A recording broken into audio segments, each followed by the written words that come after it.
नमस्कार सभी को। स्वागत है आप सभी का आज की इस क्लास में। देखिए, इस क्लास में हम अपने संवैधानिक उपचारों के अधिकार के बारे में जानेंगे। बेसिकली हम अपने संविधान का भाग 3 डिस्कस कर रहे हैं, जिसमें हम अपने मौलिक अधिकारों के बारे में जान रहे हैं, है ना। और पिछली क्लासेज में हमने अपने 5 मौलिक अधिकारों को डिस्कस कर लिया है और आज हमारा ये अंतिम मौलिक अधिकार है, जो है संवैधानिक उपचारों का अधिकार, जो आर्टिकल 32 के अंतर्गत रखा गया है ना। संवैधानिक उपचारों का अधिकार, इसका मतलब आप ऐसे समझ सकते हैं, जैसे जब कोई व्यक्ति बीमार होता है तो उसके इलाज के लिए कहाँ जाता है? डॉक्टर के पास जाता है ना।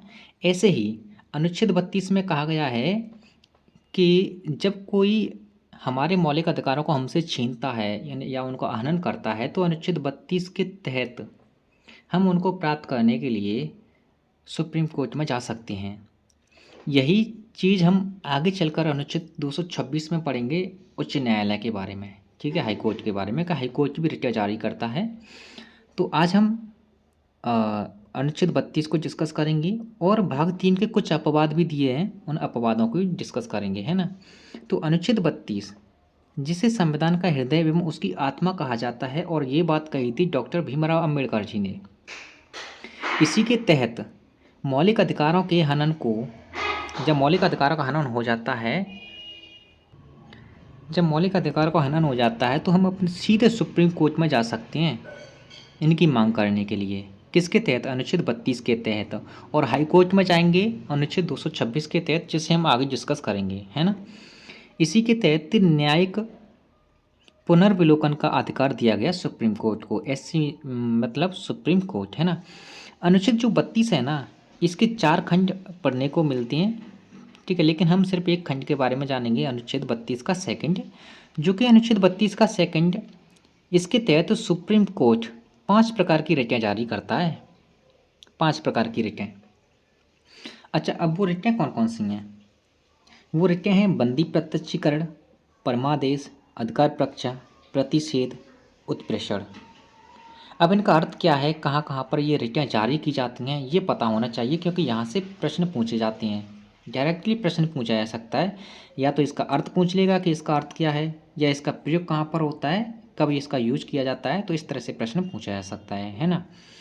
देखिए, आपसे मेरी छोटी सी रिक्वेस्ट है, अभी तक आपने चैनल को सब्सक्राइब नहीं किया है तो प्लीज़ सब्सक्राइब कर दीजिए और बेल आइकन को प्रेस कर लीजिए। आपको एक सीक्वेंस वे में प्रत्येक क्लास का नोटिफिकेशन मिलता रहेगा पॉलिटी से रिलेटेड, है ना।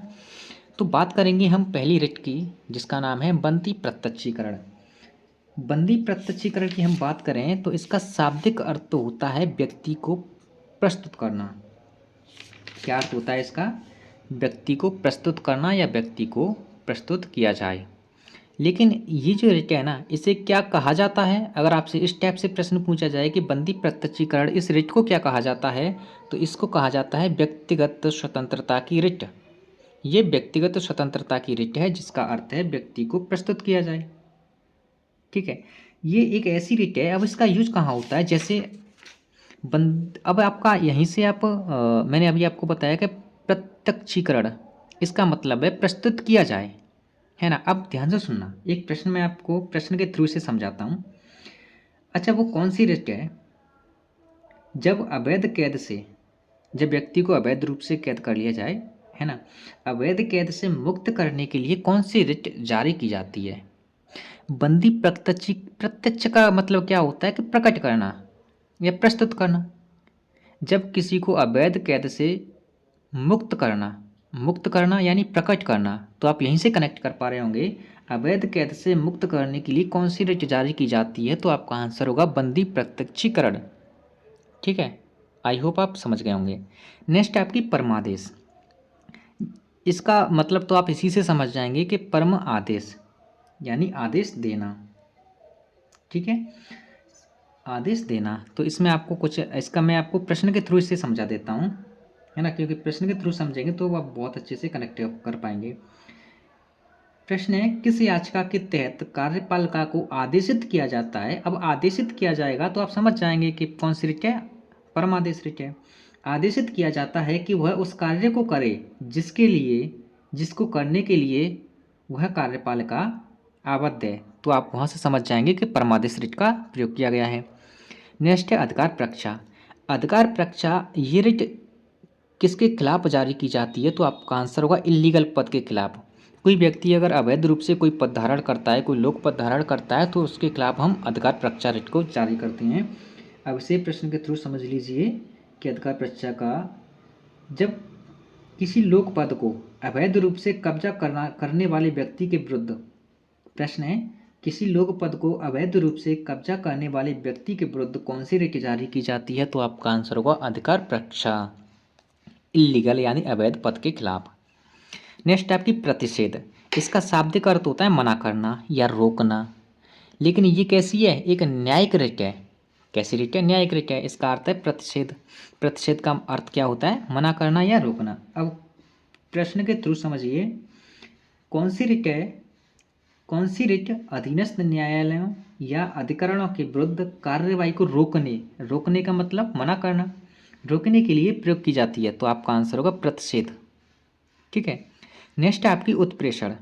उत्प्रेषण भी आपकी न्यायिक रिट है और इसका शाब्दिक अर्थ है पूर्णतः सूचित करना, प्रमाणित होना या सूचना देना। इस रिट के तहत ये जो उत्प्रेषण रिट है ना, पहले आप इसे प्रश्न के थ्रू समझिए, उसके बाद मैं आपको इसे समझाऊंगा। किस रिट द्वारा सर्वोच्च न्यायालय अधीनस्थ न्यायालयों या अर्ध न्यायिक निकायों में चलने वाले पदों का पुनर्विलोकन करता है? किसकी रिट के तहत पुनर्विलोकन करता है? यानी पूर्णतः सूचित करता है या प्रमाणित होता है या सूचना देता है? तो आप समझ जाएंगे कि उत्प्रेषण रिट के तहत। इसके तहत हाई कोर्ट यानी HC मतलब हाई कोर्ट, SC मतलब सुप्रीम कोर्ट, इसके तहत हाई कोर्ट और सुप्रीम कोर्ट अधीनस्थ न्यायालय के किसी भी निर्णय को रद्द कर सकती हैं इस रिट के तहत। ठीक है। ये रिट शक्ति देती है हाई कोर्ट और सुप्रीम कोर्ट को कि वो अधीनस्थ न्यायालयों के किसी भी निर्णय को रद्द कर सकती हैं। ठीक है। अब हमने अपने संवैधानिक उपचारों के बारे में जान लिया, जो कि हमने आर्टिकल 32 बहुत अच्छे से समझ लिया है। अब देखो, जो कोई भी प्रश्न पूछा जाएगा ना, यहाँ से डायरेक्टली पूछा जा सकता है, या तो इनकी रिटों से संबंधित प्रश्न पूछ लेगा कि कौन सी रिट का प्रयोग कहाँ हुआ, कहाँ किया जाता है ना। अब मैं आपको भाग 3 के कुछ अपवाद बता देता हूँ। अपवाद, वैसे तो आपने ये आर्टिकल पढ़े होंगे क्योंकि आपने कहीं से भी पढ़ा होगा, किसी भी टीचर से, तो उन्होंने बताया ज़रूर होगा, लेकिन ये नहीं बताया होगा कि ये जो अनुच्छेद हैं ये भाग 3 के अपवाद हैं। क्या हैं? अपवाद हैं। अनुच्छेद 33, 34 और 35 ये भाग 3 के क्या हैं? अपवाद हैं। भाग 3 इन द सेंस आप क्या कहेंगे? मौलिक अधिकारों के अपवाद हैं, है ना, क्योंकि भाग 3 में क्या दे रखा है? हमारे मौलिक अधिकार हैं। 33 के तहत संसद चाहे ना तो सशस्त्र बलों एवं पुलिसकर्मियों को उनके मौलिक अधिकारों से वंचित कर सकती है। अब यहाँ पर ध्यान से सुनना, मौलिक अधिकारों से क्यों वंचित करेगी? आप एक बात समझो, कोई आम नागरिक है, हम तुम्हें ऐसे ही घूमते हैं, मार्केट भी ऐसे ही चले जाते हैं, है ना, इधर उधर घूमते रहते हैं, लेकिन जो कोई भी व्यक्ति पुलिस में भर्ती होगा सेवा के लिए, देश की सेवा के लिए, या सशस्त्र बलों में भर्ती होगा, तो उनको अनुशासित करने के लिए, उन्हें अनुशासन सिखाने के लिए उनकी स्वतंत्रता भी उनसे छीनी जाती है। ठीक है। और उन्हें सब कुछ सिखाया जाता है, और वो सब कुछ उन्हें इसलिए सिखाया जाता है क्योंकि जब वे अनुशासित रहेंगे तो देश की सेवा अच्छे से करेंगे। अगर वो हमारी तरह आम नागरिक की तरह इधर उधर घूमते रहेंगे तो देश की सेवा क्या खाक करेंगे? इसलिए उनके जो अधिकार हैं, मौलिक अधिकार हैं, उनसे छीन लिए जाते हैं कुछ समय के लिए। ठीक है, ताकि वो अनुशासित रहें। ओके। नेक्स्ट है आर्टिकल आपका 34। आर्टिकल 34 के तहत संसद सभी प्रशासनिक शक्तियां सेना के हाथ में दे सकती है। यानी अनुच्छेद 34 को आप इस तरह से समझ सकती हैं, सेना विधि यानी मार्शल लॉ। भारत के अनुच्छेद 34 किसके बारे में बताता है? भारत के किसी भी राज्य क्षेत्र में सेना विधि यानी मार्शल लॉ के लागू होने पर संसद की विधि बनाने की शक्ति के बारे में बताता है। यानी संसद ही कानून बना सकती है, ना कि विधानमंडल। ओके। तो ये आप आर्टिकल 34 समझ गए होंगे। अब हम बात करें आर्टिकल 35 की, जो कि मोस्ट इंपोर्टेंट आर्टिकल है ना, अपवाद है ये हमारे मौलिक अधिकारों का। इसके तहत संसद मौलिक अधिकारों से संबंधित कानूनों का निर्माण कर सकती है। मौलिक अधिकारों से संबंधित कानूनों का निर्माण कर सकती है। आप ऐसे समझ सकते हैं कि जैसे आर्टिकल 17 है हमारा, आर्टिकल 23 है। आर्टिकल 17 में क्या है? छुआछूत का अंत है ना। कोई भी आप व्यक्ति आपसे छुआछूत करता है तो वो अपराध माना जाता है और उसके लिए दंड दिया जाएगा आर्टिकल 35 के तहत। संसद को शक्ति दी गई है उसे दंड देने की, है ना, कानून बनाने की, मौलिक अधिकारों से संबंधित कानून बना देगी। और जो हमारे आर्टिकल हैं, लेकिन ये जो शक्ति दी गई है ना, ये सिर्फ संसद को दी गई है, ना कि राज्य विधानमंडल को। ठीक है, जैसे आप इस तरह से समझ सकते हैं कि अनुच्छेद 35 के तहत जो अनुच्छेद 17 और जो 23 है ना, मानव का दुर्व्यापार किया जाता है, बलात्श्रम किया जाता है, तो ये अपराध की श्रेणी में आते हैं, है ना, और इनके लिए दंड की व्यवस्था करता है अनुच्छेद 35 संसद को शक्ति देकर, है ना। ये रहे हमारे भाग 3 के अपवाद, और आई होप आप मेरी बातों को अच्छे से समझ पाए होंगे। अब आपको कहीं और से पढ़ने की ज़रूरत नहीं पड़ेगी। हमने अपने संविधान के भाग 3 को अच्छे से कंप्लीट कर लिया, मौलिक अधिकारों के बारे में जान लिया, और मुझे लगता है कि मौलिक अधिकारों के बारे में हर एक व्यक्ति को पता होना चाहिए, हर एक नागरिक को पता होना चाहिए, है ना, हर एक नागरिक को पता होना चाहिए। तो आप कोशिश करना अपने दोस्तों के पास इस क्लास को शेयर करने की, और उन्हें बताना कि पॉलिटी की क्लासेज एक सीक्वेंस वे में चल रही हैं, आप करना चाहें तो कर सकते हैं। ठीक है, तो चलिए मिलते हैं नेक्स्ट क्लास में। नेक्स्ट क्लास हम अपना भाग 4 शुरू करेंगे, संविधान का भाग 4। ठीक है, आपसे एक प्रश्न है कि हमारे संविधान का सबसे बड़ा भाग कौन सा है, कमेंट करके आंसर जरूर देना। ठीक है, धन्यवाद।